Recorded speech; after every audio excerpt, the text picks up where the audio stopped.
नहीं ढूंढेगी तो जो परिणाम आएगा उसको कांग्रेस जेब में डाल के आगे चल पड़ेगी। क्या बात पायलट को तो मैं 17 दिसंबर 2018 से ही मुख्यमंत्री होना चाहिए था। मुद्दे की बात यह है कि 29 मई को जो राहुल गांधी जी के साथ बैठक हुई है उसमें सारी बातें जिनको कहनी थी कह दी है। नहीं, धोखा आला कमान का निर्णय था। उन्होंने सोचा होगा कि भाई 2014 की 2019 की मई में मोदी को हरा देंगे। नमस्कार, आपके साथ मैं हूं पूजा परमार। आप देख रहे हैं द फैक्ट इंडिया। राजस्थान में इन दिनों बड़ी चर्चा ये चल रही है कि करप्शन का मुद्दा है वो कांग्रेस के लिए मुसीबत बन गया है। लेकिन कांग्रेस के लिए सिर्फ करप्शन का मुद्दा ही मुसीबत नहीं है, इसके अलावा कांग्रेस के ही कई ऐसे नेता हैं जो कि मुसीबत बने हुए हैं। सचिन पायलट का नाम सभी जानते हैं और ऐसा कहा जाता है कि वो कांग्रेस के लिए मुसीबत है। लेकिन पायलट की तरफ से कांग्रेस के खिलाफ, पार्टी के खिलाफ कोई भी बयान अभी तक सामने नहीं आया है। तमाम चीजें चल रही हैं, गहलोत अपनी तैयारियों में लगे हैं, पायलट अपनी तैयारियों में लगे हैं, लेकिन कहीं ना कहीं ये बातें हैं कि सचिन पायलट कहीं नजर नहीं आ रही हैं। ये सारे तमाम जो बातें वो इन दिनों चल रही हैं और इसी पर आज हम चर्चा करेंगे। हमारे साथ है सुशील आसोपा जी, जो कि कांग्रेस के पूर्व पीसीसी सचिव हैं। सर, बहुत बहुत स्वागत है आपका द फैक्ट इंडिया में। इन दिनों आप देख ही रहे हैं जी, एक तरफ जहां अशोक गहलोत हैं वो लगातार दौरे पे दौरे करते हुए नजर आ रहे हैं। वो जितने भी प्रभावित इलाके हैं, जैसे कि इन दिनों फिलहाल विपरजॉय का असर देखने को मिला राजस्थान के कुछ इलाकों में, उनको तो मुआवजा देने की बात उन्होंने कर दी।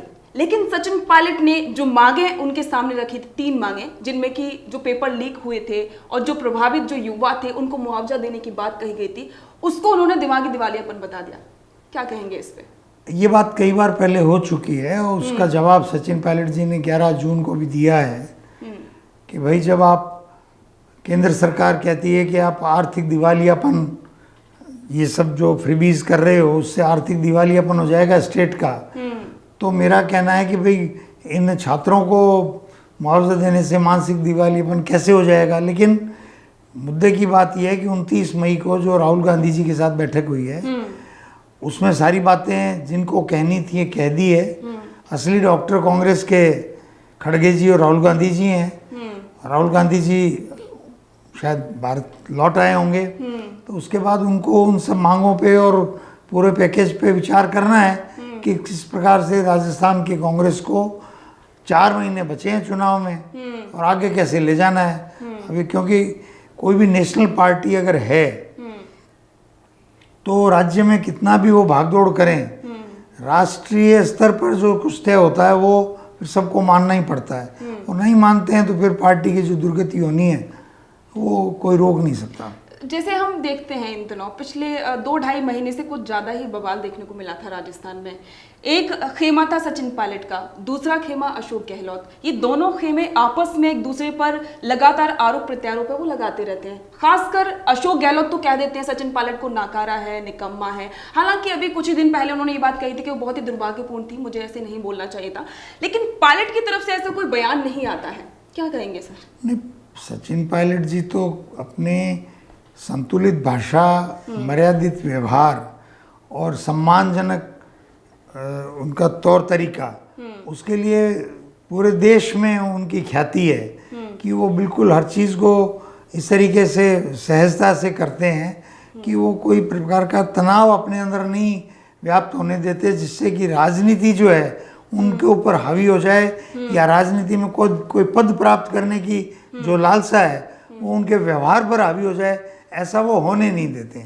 ये उनके व्यक्तित्व की और उनकी पर्सनालिटी की बहुत बड़ी खूबी है जो बहुत मुश्किल से सहेज पाता है व्यक्ति। लेकिन सर, ऐसा अक्सर देखने को मिलता है कि सचिन पायलट का जो धैर्य है वो कहीं ना कहीं उनके राजनीतिक जीवन के लिए कहीं मुश्किल ना साबित हो जाए।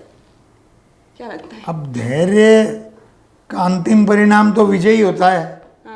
अब वो विजय कब होती है नहीं होती है ये तो जो भी स्थिति है उसका, लेकिन धैर्य को छोड़ने की शिक्षा तो ग्रंथों में, पुराणों में और महान लेखकों ने और कवियों ने और हमारे धर्म ग्रंथों में कहीं लिखी हुई नहीं है। हर जगह यही कहा गया है कि धैर्य बनाए रखिए।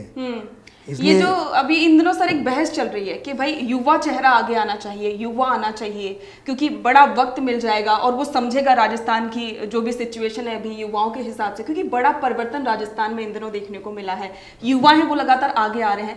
लेकिन सचिन पायलट ने अभी कुछ ही दिन पहले ये बयान दिया था कि अब मैं युवा नहीं रहा, मेरा बेटा युवा हो गया है। तो आप क्या वाकई में, क्योंकि एक ये जो बहस चल रही है ना युवाओं की, बुजुर्गों की, युवाओं को आगे लाओ, युवाओं को आगे लाए, क्योंकि पायलट के पास में क्या वाकई में इतना वक्त है कि वो धैर्य रखते रखते, क्योंकि वो खुद ही बुजुर्ग की श्रेणी में आ जाएंगे अगर उन्होंने इतना ज्यादा धैर्य रख लिया, तो आपको नहीं लगता कि आवाज उठानी चाहिए आप? नहीं, ये इसके ये बड़ा आपने जिस तरीके से प्रश्न उठाया है, पर वो उसको यूँ समझने की जरूरत है। पहली बात तो ये है कि कांग्रेस के इतिहास में लगभग 28-30 मुख्यमंत्री 1952 से लेके अब तक कांग्रेस ने ही 32-33 साल की उम्र से लेकर के और 48 साल की उम्र के बनाए हैं कांग्रेस नेतृत्व ने, दिल्ली ने, राज्यों में। नंदिनी सतपथी 41 साल की थी और 37 साल के मोहनलाल सुखाड़िया थे। खुद अशोक गहलोत जी 46-47 साल के थे, 47 के होंगे। तो ये वो युवा, अपेक्षाकृत युवा का तात्पर्य ये कहने का कि उस समय मेन स्ट्रीम पॉलिटिक्स में जो लोग हैं, जैसे यहाँ की मेन स्ट्रीम पॉलिटिक्स में कांग्रेस में जो लोग हैं उनमें अशोक गहलोत हैं, सीपी जोशी हैं, बीडी कल्ला हैं, ये नाम हैं। उनकी अपेक्षा जो दूसरे युवा लोग हैं मेन स्ट्रीम में, जिन्होंने एक पहचान स्टेट लेवल पे बनाई, उनमें सचिन पायलट जी अग्रणी हैं, सबसे आगे हैं, क्योंकि उन्होंने वो कर दिखाया जो बड़े बड़ों के लिए मुश्किल था, 21 सीट से 100 सीट का सफ़र और 5 साल लगातार मेहनत। तो इसलिए वो युवा कहलाएंगे ही। अब उन्होंने जो बात इसलिए कही होगी, ऐसा मैं सोचता हूँ कि भाई कांग्रेस ने 33 से लेकर 48 साल की उम्र के इतने मुख्यमंत्री बना दिए, तब मेरा बेटा भी टीन एज होने लग गया है, तो कुछ साल में सही अब मुझे उतना, वो उनका तात्पर्य ये कहने का नहीं है कि अब मुझे मुख्यमंत्री या वो मुख्यमंत्री उनकी उम्र के लोग नहीं बनने चाहिए। असली बात यह है कि 70 पार के जो लोग हैं, चाहे वो बीजेपी की में वसुंधरा जी हो, चाहे वो कांग्रेस राजस्थान में कांग्रेस के अशोक गहलोत हों, इनको अब अपनी चुनावी राजनीति और पद की राजनीति इस पे विराम देना चाहिए अगर वे राज्य के हित में सोचते हैं तो। क्योंकि माने या न माने, युवाओं के साथ बुजुर्गों का कम्युनिकेशन गैप है, रहेगा, यूनिवर्सल ट्रुथ है, कोई उसको उल्टा कर नहीं सकता।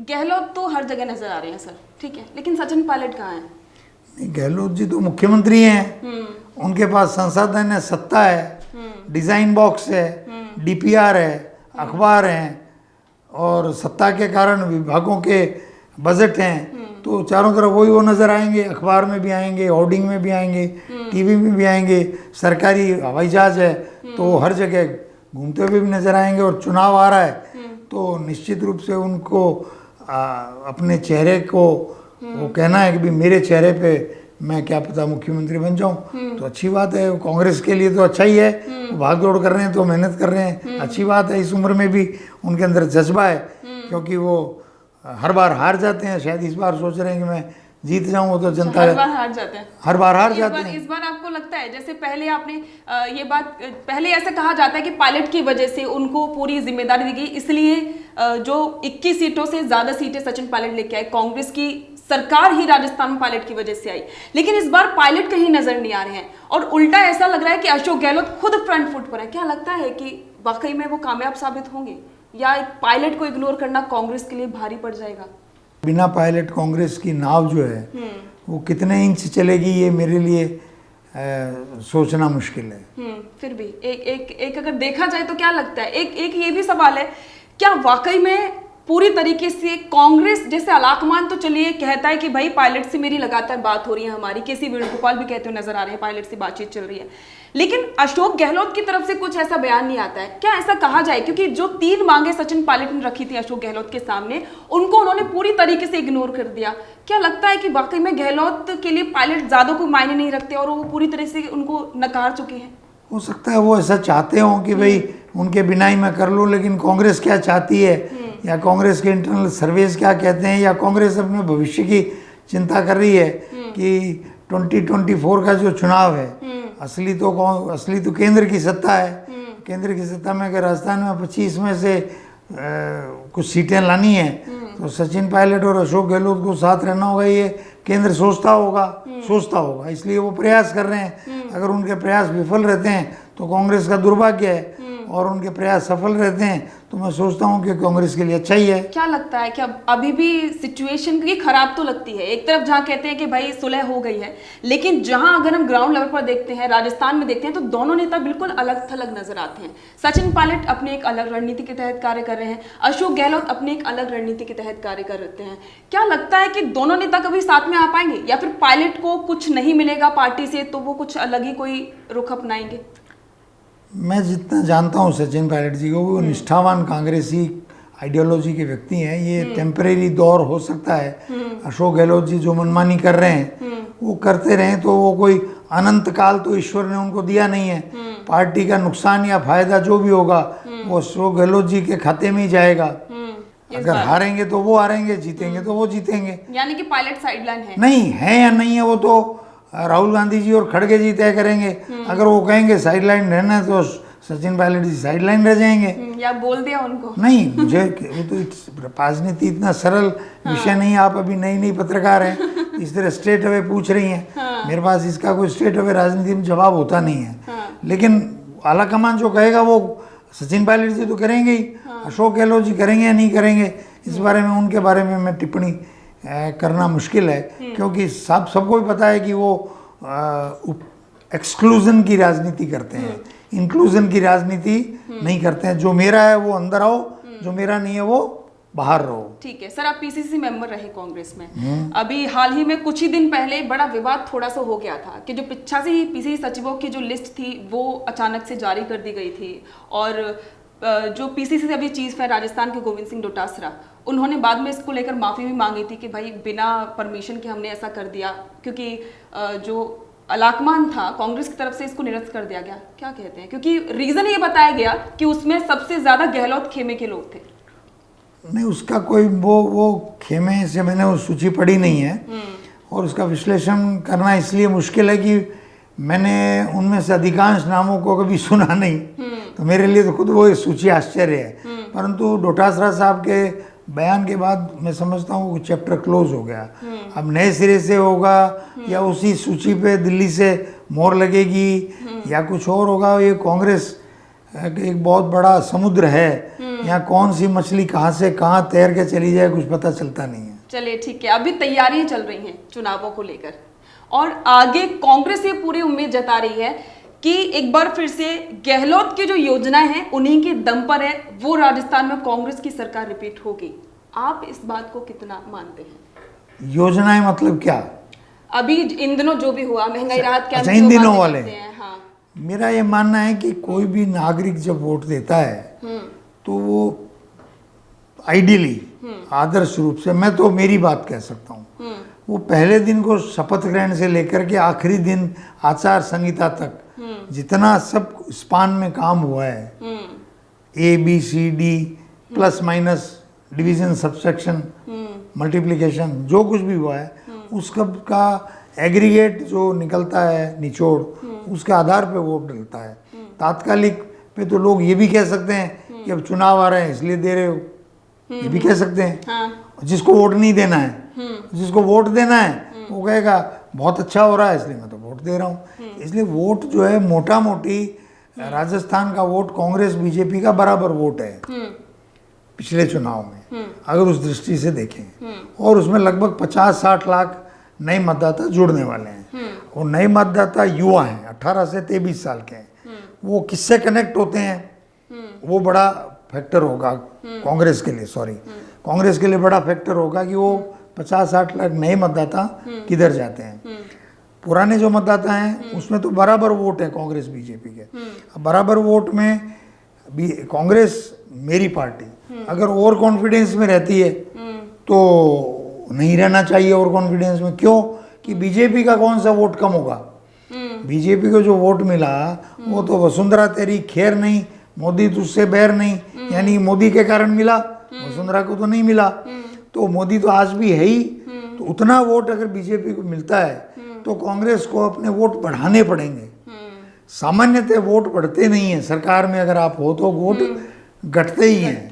तो इसलिए कांग्रेस को और कॉन्फिडेंस में यूँ खुश होकर के खुश फहमी में नहीं रहना चाहिए। यही कांग्रेस के लिए अच्छा होगा। ठीक है सर, एक आखिरी सवाल।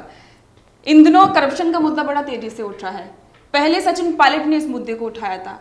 वसुंधरा राजे के कार्यकाल में करप्शन की जांच की मांग उन्होंने की। इसके अलावा पेपर लीक का मुद्दा भी उन्होंने उठाया। आरपीएससी की जांच पुनर्गठन की बात उन्होंने कही। इन तीनों मुद्दों को इग्नोर कर दिया गया। अब क्या लगता है, क्या वाकई में पायलट ने ये जो मौन धारण करके गलती की?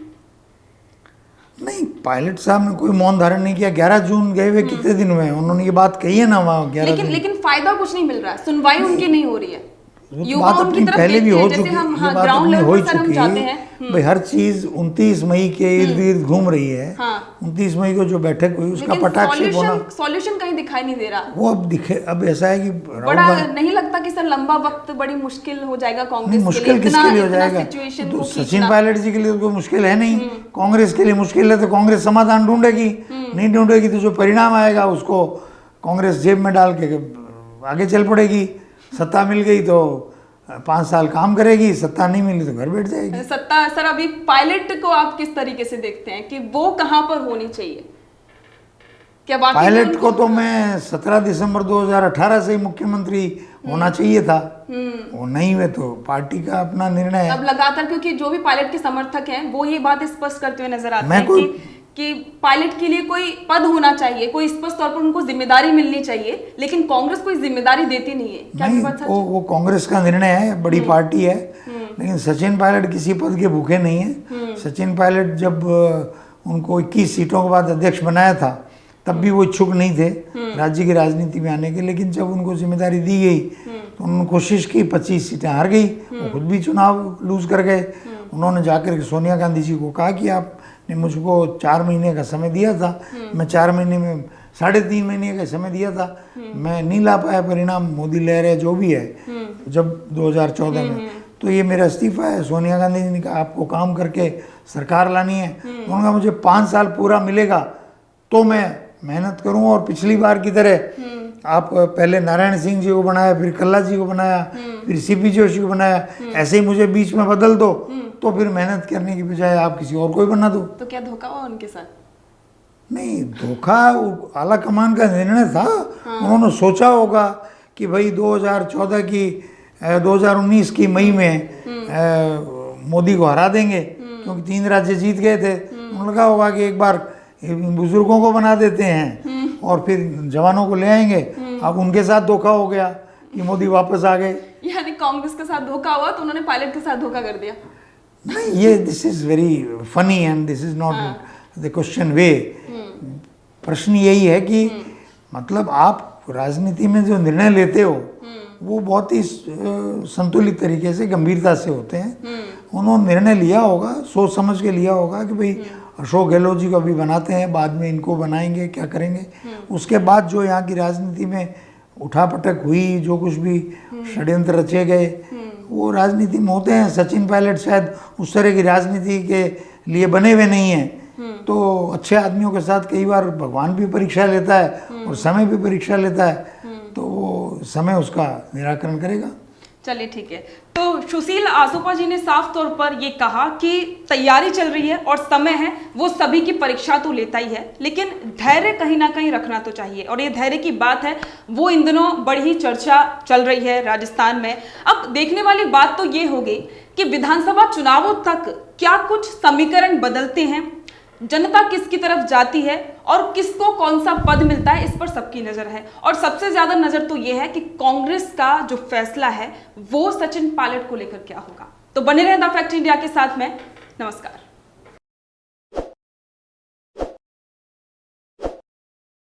ताजा खबरों के लिए विजिट करें द फैक्ट इंडिया की वेबसाइट और डाउनलोड करें द फैक्ट इंडिया ऐप।